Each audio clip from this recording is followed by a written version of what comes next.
Hello সবাইকে নমস্কার। আমি ঈশানী চলে এসেছি তোমাদের জন্য ছোট্ট একটা মিনি ব্লগ নিয়ে। এইটা হচ্ছে 14ই ডিসেম্বর, মানে আমার বান্ধবীর 15ই ডিসেম্বর বিয়ে ছিল এবং 17ই ডিসেম্বর রিসেপশন ছিল।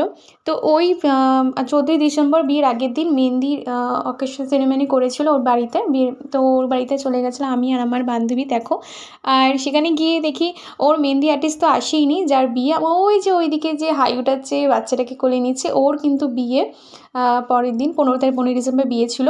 আর তার উপলক্ষে আগের দিন আমরা মেহেন্দি পরতে আমি বসে গেছিলাম। এই বোনটা কিন্তু খুব সুন্দর মেহেন্দি পড়াচ্ছিল, এইদিকে এই হাতে পড়া কমপ্লিট হয়ে গেছে, আমার ওই হাতে পড়াচ্ছিল। আর আমার বান্ধবীর যার বিয়ে সে তখনও তার মেহেন্দি আর্টিস্ট আসেনি, তারপর সে মেহেন্দি পড়ছিল। আর এদিকে আমার মেহেন্দি পড়া হয়ে গেছে, তখন একটু নাচ করছিলাম এই বোনটার সাথে। আর এদিকে দেখি ওর মেহেন্দি পড়া হয়ে গেছে, তার জন্য ফটোশ্যুট করে নিচ্ছি। তারপর ওর সাথে সাথে আমিও কয়েকটা ফটোশ্যুট করে নিয়েছি। তারপর বাড়িতে চলে এসেছি, দেখো এখানে কিন্তু আমি মেহেন্দিটা উঠিয়ে নিয়েছি বাড়িতে এসেই। আর চলো এখানে ভিডিওটা এন্ড করছি, আবার দেখা হচ্ছে নেক্সট ভিডিওতে। তো নিজেকে ভালো থেকো, টাটা।